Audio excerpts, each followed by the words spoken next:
Halo anak-anak, selamat pagi. Kembali lagi bersama dengan Ibu Esraulita Sirait.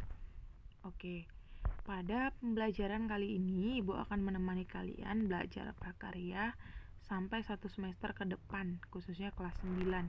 Nah, di kelas 9 semester 1 ini kita akan mempelajari tentang kerajinan bahan keras. Tetapi terlebih dahulu, sebelum kita masuk ke pembelajaran bab 1 ini, terlebih dahulu, kamu baiknya mengetahui apa itu prakarya, karena ternyata banyak yang tidak mengetahuinya. Prakarya itu berasal dari kata pra juga karya.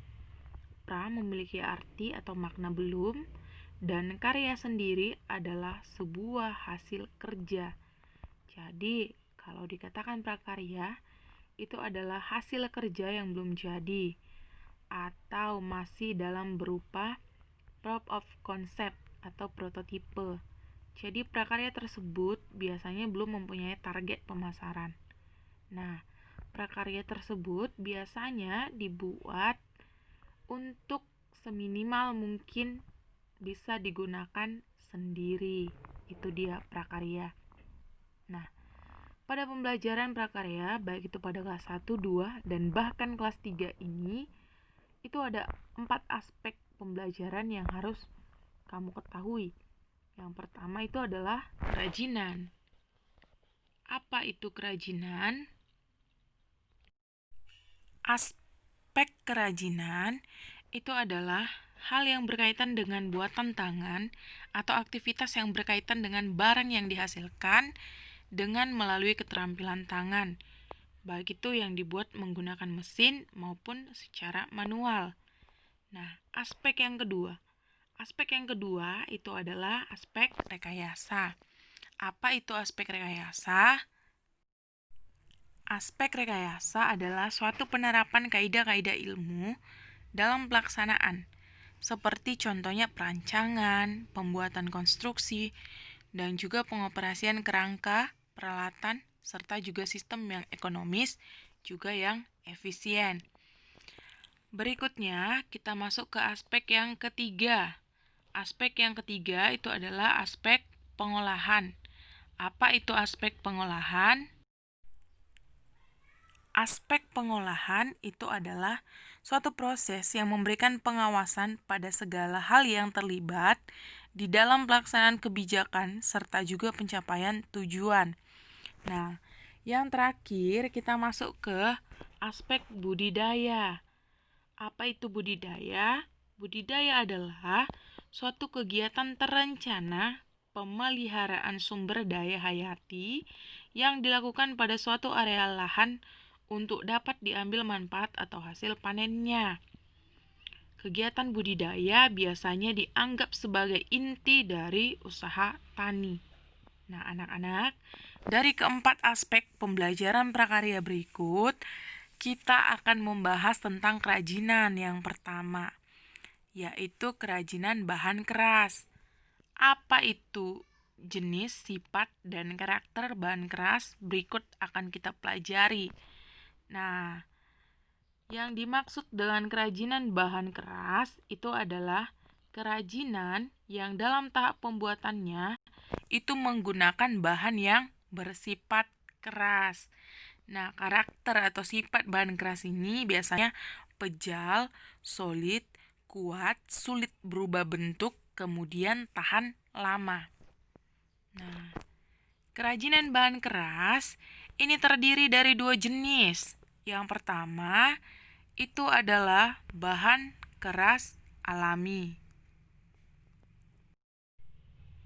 Apa itu bahan keras alami? Kerajinan bahan keras alami itu adalah kerajinan bahan baku yang pembuatannya berasal dari alam. Banyak kita temukan di lingkungan sekitar kita, kemudian juga di hutan. Misalnya, contoh kerajinan bahan keras alami ini adalah kayu, kerang, biji-bijian, kemudian bambu, batu, rotan, tulang, dan lain sebagainya. Nah, berikutnya kita akan mempelajari tentang bahan keras buatan. Apa itu bahan keras buatan? Bahan keras buatan itu adalah karya kerajinan yang bahan bakunya sudah melewati proses pengolahan oleh manusia. Contohnya kaca, kaleng, logam, semen, kawat, besi. Nah, jenis bahan keras buatan ini biasanya menggunakan beberapa bahan dan biasanya melalui yang namanya proses kimiawi, sehingga menjadi suatu bahan yang kuat serta tahan lama. Nah, itulah dia jenis-jenis daripada bahan keras. Nah, berikut ini adalah contoh produk kerajinan dari bahan keras alam, yaitu miniatur motor dari kayu. Kemudian, ini juga masih produk kerajinan dari bahan keras alam, yaitu kerajinan pas foto dari bambu. Berikutnya, ini ada produk kerajinan dari bahan keras buatan, yaitu kerajinan dari kaset dan botol. Nah, selanjutnya, itu ada produk kerajinan dari bahan keras buatan juga, yaitu patung yang terbuat dari logam. Nah, demikianlah jenis kerajinan bahan keras dan juga contoh kerajinannya. Oke, baiklah.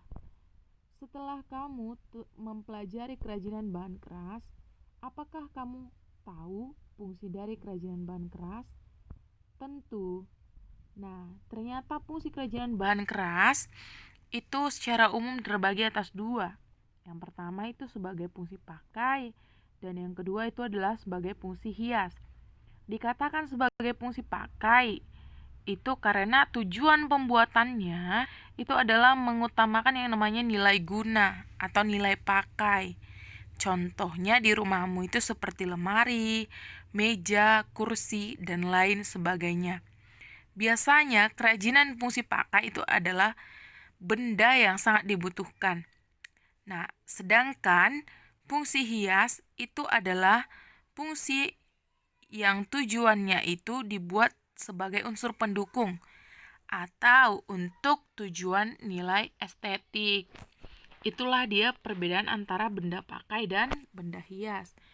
Contoh fungsi hias atau benda hias di rumahmu itu adalah patung, bingkai, kalung, cincin, dan lain sebagainya yang berhubungan dengan nilai estetik. Oke, baiklah. Kita telah selesai mempelajari tentang kerajinan bahan keras. Nah, supaya kamu pasti mengetahui tentang kerajinan bahan keras ini, kita akan melakukan latihan melalui 3 soal berikut ini. Yang pertama, apakah perbedaan bahan keras alami dan buatan? Yang kedua, sebutkan 5 contoh bahan keras alami dan 5 contoh bahan keras buatan, kecuali yang ada pada materi berikut ini. Yang ketiga, fotolah kerajinan apa saja yang ada di rumahmu yang merupakan kerajinan bahan keras. Oke, 3 soal latihan ini silahkan kamu kerjakan, bisa melalui Word, kemudian bisa melalui PowerPoint, dan cara mengumpulkannya itu kamu harus mengumpulkan melalui Google Classroom dan mengkomentar tugas di bawah ini, atau melalui pesan Google Classroom. Nah, tugas ini kamu kumpulkan sampai dengan akhir pembelajaran. Jika ada kendala, diberikan kesempatan hari ini terakhir jam 10 malam nanti. Nah, semoga tugas yang Ibu berikan dan materi yang Ibu berikan ini bisa kamu pahami. Jika ada yang ingin bertanya, silakan tuliskan di kolom komentar. Oke, selamat belajar dan semoga tetap semangat. Salam sehat. Jika ragu dalam melakukan sesuatu, sebaiknya tanya kepada diri sendiri apa yang kita inginkan esok hari dari apa yang telah kita lakukan sebelumnya. Terima kasih. Shalom.